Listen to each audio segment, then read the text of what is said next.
Hai semuanya, gimana kabar kalian? Semoga selalu dalam keadaan baik. Jadi, kita kembali lagi di Andre Grayson Channel. Kita akan membahas untuk analisa pagi ya. Bitcoin seperti apa pergerakannya. Teman-teman, hari ini tanggal 22 November. Jadi, Bitcoin mendapatkan tekanan kemarin ya. Sebelum closing time frame weekly, dia dapat tekanan pressure dari seller yang cukup signifikan. Dan sekarang membuat pergerakan dari Bitcoin ada di kisaran 15.800. Kita akan bahas nanti skenario teknikalnya seperti apa, tapi kita akan mulai dulu dari news yang paling hot saat ini. Jadi GBTC, ya ini digadang-gadang menjadi the next Black Swan untuk Bitcoin. Jadi bisa dibilang GBTC ini adalah pemicu ya, kemungkinan Bitcoin bakalan kena crash lagi. Teman-teman, ini adalah produk dari Grayscale. Jadi Grayscale itu seperti pembahasan kita di video kemarin, itu adalah perusahaan aset manajer investasi yang mana dia mengelola dana dalam bentuk kripto, Bitcoin, Ethereum, dan kripto-kripto dengan big market caps.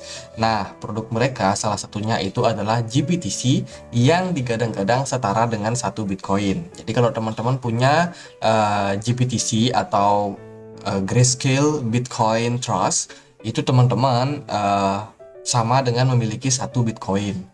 Nah, tapi permasalahannya kemarin dari Grayscale sendiri, dari perusahaan manajer investasi ini, dia nge-tweet nih bahwa dia menolak untuk memperlihatkan atau menunjukkan proof of reserve mereka. Jadi kalau teman-teman yang ngikutin kan belakangan ini setelah kemunduran dari FTX, setelah berita bangkrutnya FTX, itu kan para perusahaan exchange atau manajer investasi atau ya apapun lah yang berhubungan dengan pengelolaan dana kripto itu kan berbondong-bondong menunjukkan hasil proof of reserve mereka. Tujuannya adalah untuk meyakinkan para investor supaya investor ini yakin nih bahwa barangnya itu ada. Mereka invest di sebuah perusahaan dan memang benar-benar mereka invest itu ada barangnya di wallet mereka tentunya. Nah, kemarin itu Grayscale nge-tweet bahwa dia nggak mau nih untuk berikan proof of reserve mereka. Kita sudah bahas ya di kemarin video analisa pagi yang kemarin. Terus juga akhirnya Grayscale itu bilang nih, wah kenapa kita harus nunjukin, kita udah simpan semua aset kita di Coinbase. Jadi kurang lebih seperti itu. Jadi mereka mau berdalih bahwa Bitcoin yang mereka miliki itu ada di wallet daripada Coinbase. Jadi kurang lebih seperti itu. Terus akhirnya dari Grayscale sendiri ini menjadi blunder, dianggap blunder oleh investor saat ini. Takutnya adalah GBTC yang mereka punya itu nggak setara dengan yang namanya Bitcoin. Jadi mereka bisa menjual GBTC mereka, tapi ternyata underlyingnya nggak ada. Sama seperti kasus dolar yang keluar daripada underlying emas ya. Jadi dolarnya dicetak nih, bisa banyak dicetak, di-share ke masyarakat, tapi ternyata underlyingnya nggak ada, emasnya nggak ada, bisa dibilang seperti itu. Jadi kurang lebih kayak gitu kasusnya. Dan saat ini menjadi kecurigaan buat market market secara keseluruhan. Dan takutnya adalah banyak terjadi ketidakpercayaan terhadap Grayscale, terhadap manajer investasi ini, dan tarik dana besar-besaran terhadap market. Dan ini sangat berbahaya sekali buat kondisi market kripto saat ini. Jadi kurang lebih itu narasi yang sedang dibangun. Jadi ya ini bisa dibilang menjadi salah satu news yang mungkin memicu ya, jadi adanya Black Swan atau lanjutan market crash yang mungkin berpeluang terjadi di akhir bulan November 2022 ini. Jadi itu. Terus yang kedua ada news. Kalau news ya dari kalender ekonomi itu nggak ada untuk hari ini, dan newsnya baru ada besok. Ini cukup banyak dari Inggris dan juga Amerika. Terus juga di minggu ini akan ada Thanksgiving, hari libur ya, di hari Kamis dan juga hari Jumat. Jadi pergerakan market di Amerika nggak akan ada untuk sahamnya terutama. Jadi ya kita mungkin maximize untuk hari Selasa dan juga hari Rabunya buat trading. Oh ya, kemarin juga ada berita bahwa hackers daripada FTX itu sudah melakukan penjualan pada aset kripto mereka. Salah satunya adalah Ethereum. Jadi kemarin Ethereum cukup drop signifikan. Kita akan mulai pembahasan Bitcoin ya. Bitcoin di perdagangan kemarin di time frame weekly dia closing dengan bentuk doji. Setelah itu langsung diajak nyelam, teman-teman. Jadi kemarin kita closing di kisaran 16.200. Sebenarnya masih ngambang, masih anomali, masih digantungin lah istilah saya. Jadi digantungin, nggak jelas arahnya kemana. Terus setelah siang harinya itu mulai ada selling pressure. Market di bawah nyelam turun sampai kisaran 15.600 dan saat ini masih bertahan di kisaran 15.700. Jadi kalau kita merujuk dari hasil closing kemarin itu so far sebenarnya berpeluang menjadi indikasi pembalikan arah karena kita bikin satu doji di sini. Syaratnya adalah kita harus closing di minggu ini membentuk satu candle hijau. Jadi ini harus satu candle hijau. Tapi permasalahannya adalah karena kemarin kita langsung diajak nyelam sama market, jadi sekarang kita on progress running untuk satu candle merah. Ini masih bisa berubah tergantung kondisi minggu depan, bukan minggu depan, tapi beberapa hari ke depan seperti apa untuk kita melihat di time frame weekly-nya. Tapi menurut saya setelah selling pressure yang cukup signifikan kemarin, ini sepertinya bakalan masih terus diajak nyelam. Karena pembahasan yang lebih rinci mungkin akan kelihatan di time frame yang lebih kecil. Terus kalau dari time frame daily kita sudah dapat beberapa indikasi juga. Kemarin volume perdagangan cukup menguat dan ya saat ini cukup lebih banyak lah orang yang melakukan perdagangan. Mungkin kedepannya semakin banyak yang panik, semakin banyak juga yang akan melakukan selling. Mungkin. Tapi so far dia masih harus berhadapan sama support yang kemarin sempat dibikin oleh Bitcoin, yakni di kisaran 15.500. Dan saat ini sih belum sentuh level itu, tapi akan sentuh level itu sepertinya kalau melihat dari selling pressure yang terjadi pada market. Jadi kalau dari time frame daily juga closingnya nggak terlalu bagus, teman-teman. Nah, sekarang kita akan melihat pembahasannya di time frame yang lebih kecil, yaitu di 4 jam. Nah, di time frame 4 jam Bitcoin sudah confirm, bisa dibilang ini adalah salah satu analisa juga ya. Dan kita melihat bahwa Bitcoin kalau dilihat dari sini dia sudah berhasil break up, tapi dia nggak berhasil sustain atau mempertahankan harganya.